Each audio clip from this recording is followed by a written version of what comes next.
Saludos cordiales. Mi nombre es Eric Alexander Buenoriza Mendoza. Soy estudiante de la Universidad de las Fuerzas Armadas SPC de La Tacunga, de la carrera de Ingeniería Electromecánica en la materia Física 1. El tema que se va a abordar es el diseño y construcción de una maqueta de dinámica clásica y mi docente a cargo es el ingeniero Diego Orlando Proaño Molina. El objetivo general de este proyecto viene a ser diseñar y construir una maqueta de dinámica clásica, la cual contenga un resorte, una polea móvil y una polea fija.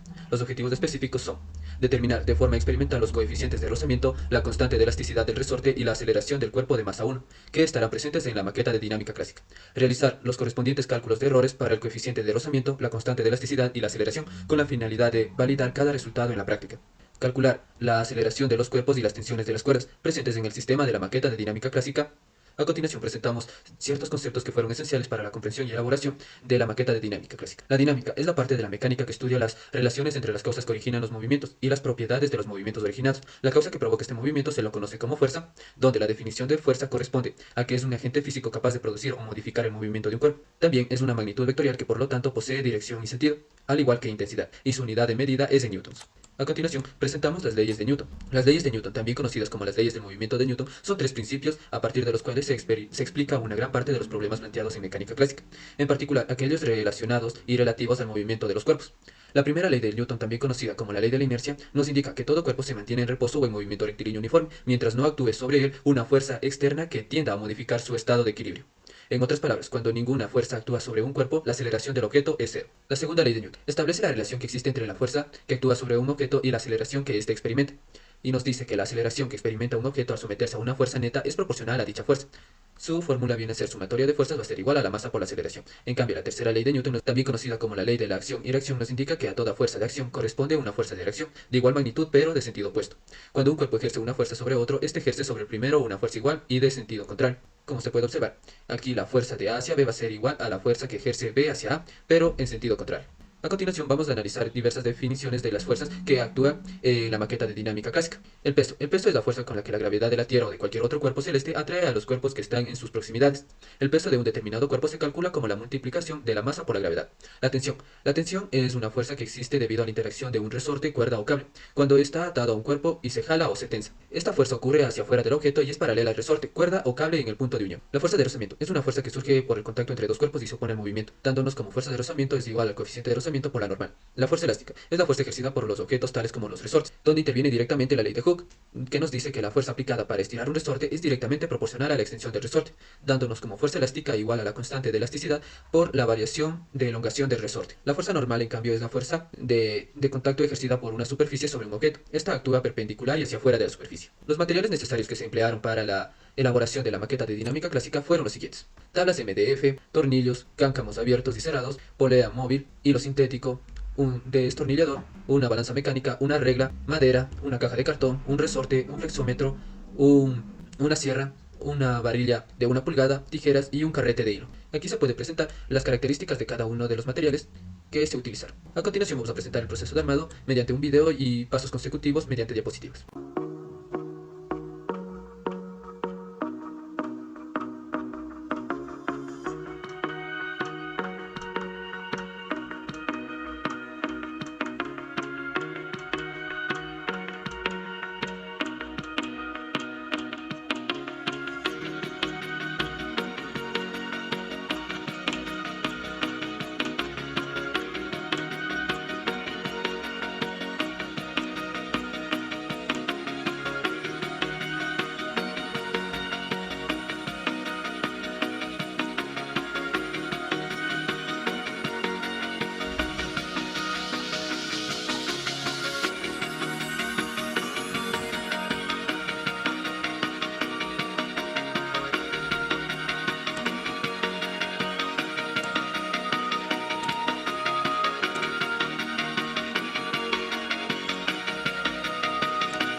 A continuación el proceso mediante las diapositivas. Primero vamos a cortar las tablas de MDF con un ancho de 24 centímetros y un largo de 37 centímetros. Otra con el mismo ancho y un largo de 60 centímetros. Y por último dos tablas en forma de triángulos con una base de 47.3 centímetros. A continuación vamos a pegar las tablas formando el plano y asegurándonos con los tornillos. Seguidamente cortamos 2 tiras de tablas y realizamos orificios para introducir la varilla de 1 pulgada. Vamos a colocar las tiras en las tablas con un destornillador. A continuación colocamos un soporte para el resorte y también vamos a introducir la varilla en el carrete de hilo conjuntamente. Vamos a unir el resorte al soporte y al cuerpo con ayuda de los cáncamos abiertos y a continuación colocamos las poleas móviles y para unirlas con el cuerpo de la masa 2. Y finalmente unimos todo el sistema con ayuda del hilo sintético. A continuación presentamos los cálculos para el coeficiente estático. Partimos desde la segunda ley de Newton, donde nos dice que la sumatoria de las fuerzas va a ser igual a la masa por la aceleración.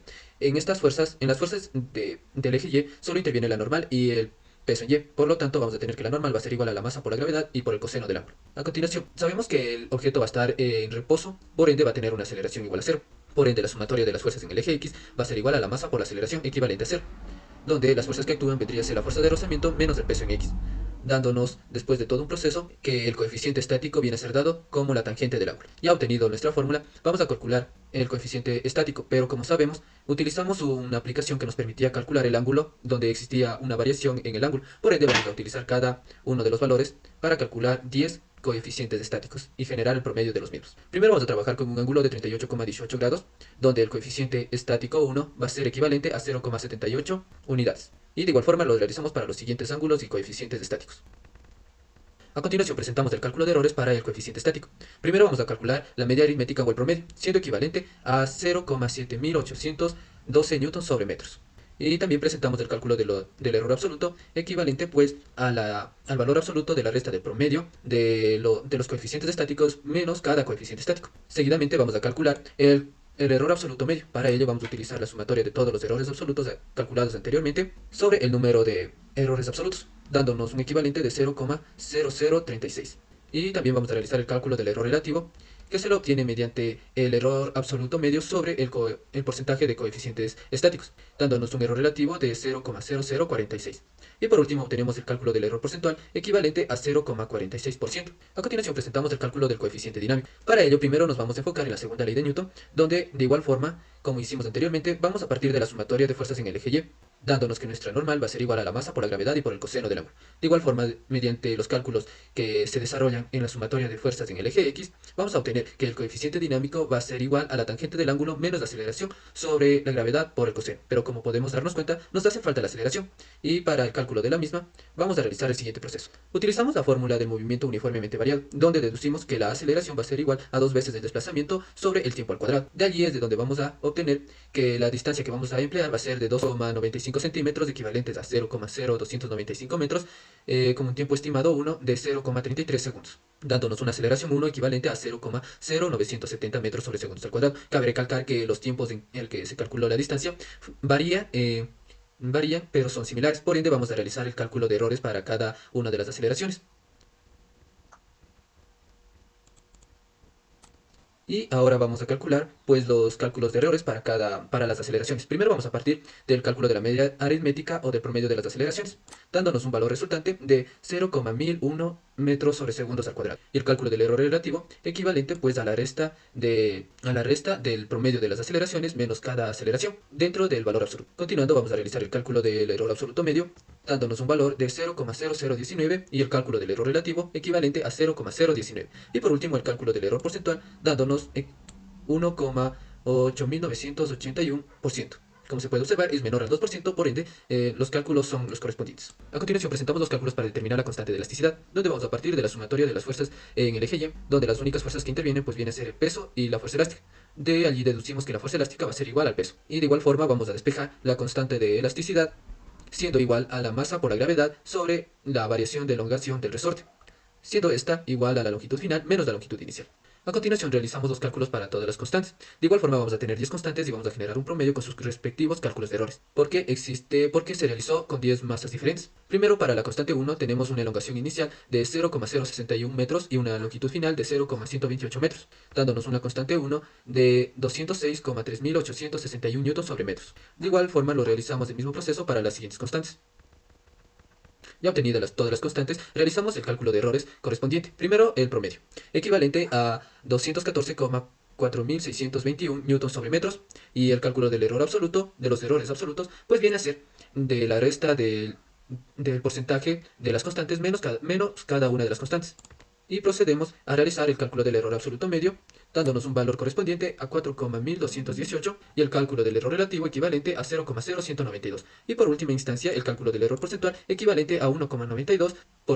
Esto nos indica que es menor al 2% y los cálculos son pertinentes y son validados con este cálculo de errores. A continuación, vamos a realizar el cálculo para encontrar las aceleraciones de los cuerpos y las tensiones de las cuerdas. Vamos a partir del diagrama de cuerpo libre de la masa 1, que nos indica que el movimiento va a estar en sentido hacia la izquierda y en subida. Primero nos enfocamos en la sumatoria de las fuerzas en el eje Y, donde tenemos a la normal menos el peso en Y, donde la normal va a ser igual al peso en Y esto va a ser equivalente a la masa 1 por la gravedad y por el coseno del ángulo. A continuación, nos dirigimos hacia la sumatoria de fuerzas en el eje X, quedándonos nuestra ecuación número 1. A continuación, realizamos el diagrama de cuerpo libre de la masa número 2, considerando que el movimiento va dirigido hacia abajo. Nos enfocamos en la sumatoria de fuerzas en el eje Y debido a que es donde se produce el movimiento, donde vamos a tener nuestra ecuación número 2. Y por última instancia vamos a realizar el diagrama de cuerpo libre de la polea, donde vamos a decir que la sumatoria de fuerzas en el eje Y va a ser igual a la masa de la polea por la aceleración. Cabe mencionar que las poleas se consideran como masa despreciable, por ende nos quedaría que 2 veces la tensión 1 menos la tensión 2 va a ser igual a 0. Es aquí donde hallamos nuestra ecuación número 3, siendo igual a 2 veces la tensión 1 es igual a la tensión 2. También sabemos que la fuerza es igual a la masa por la aceleración, y la tensión, al ser considerada como una fuerza, nos quedaría 2 veces la masa de la polea por la aceleración va a ser igual a la masa de la polea por la aceleración. Simplificamos las masas de las poleas y nos quedaría que 2 veces la aceleración 1 va a ser igual a la aceleración 2, pero cabe mencionar que como estamos dentro de un sistema de poleas móviles, son inversamente proporcionales. Esto es debido a la ley de la inversa proporcional, dándonos una ecuación 4 equivalente a la aceleración 1 va a ser igual a 2 veces la aceleración 2.